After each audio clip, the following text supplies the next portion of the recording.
در قسمت جنوب کشور بلغاریا شهری وجود دارد به نام روما که نفوس آن به 142,000 نفر میرسد.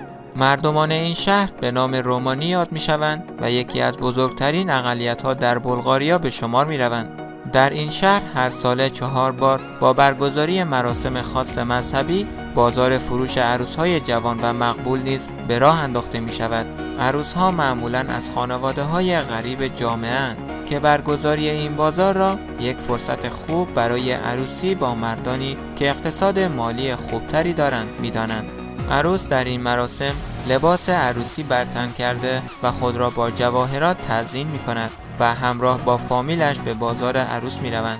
در آنجا بازدید کننده های زیادی از شهر و خارج شهر که عموماً مردان جوانی که قصد عروسی دارند جمع می شوند. عروس با خواهر و برادرش بالای بام موتری بالا شده و با موسیقی دلخواهشان به رقص می پردازند. این رقص در واقع برای جلب توجه بیشتر بازدید کنندگان و متقاضیان عروسند.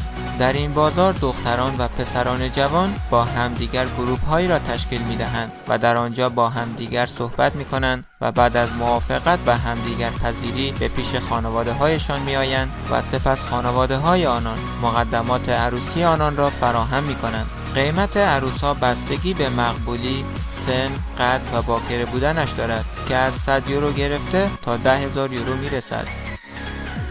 شرط عروس‌ها برای دامادها این است که باید کار داشته باشد و اینکه بتواند از خود و عروس آینده‌اش از لحاظ مالی حمایت کند. کسانی که در این شهر زندگی می‌کنند عموماً از اقلیت‌های رومانی و کلیدیزی‌اند. طبق رسوم آنها عروس باید باکره باشد و در غیر آن داماد می‌تواند پولش را دوباره از خانواده عروس پس بگیرد. از این رو اکثریت از این خانواده‌ها دخترانشان را به محض رسیدن به سن بلوغ از رفتن به مکتب منع می‌کنند تا از ارتباط بیشتر آنها با پسران جوان جلوگیری کنند، به این دلیل که بتوانند در هنگام ازدواجشان ثابت بمانند.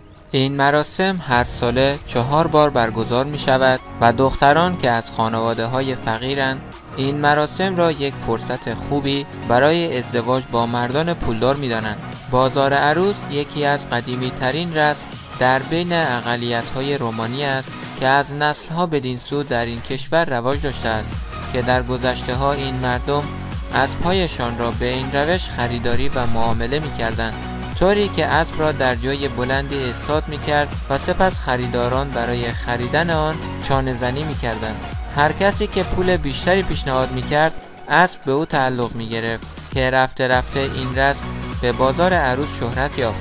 در سالهای اخیر با زیاد شدن بیکاری و روی کار آمدن رسانه‌های اجتماعی این بازار کمرنگتر و نرخ عروس‌ها پایین آمده است، زیرا دختران و پسران یکدیگر را بیشتر از طریق فیسبوک یا سایر رسانه‌های اجتماعی ملاقات می‌کنند و در بعضی موارد با زیر پا گذاشتن سنت‌های خانوادگی و هزینه‌های گزاف عروسی آنها ترجیح می‌دهند زندگی جدیدشان را با فرار از منزل شروع کنند.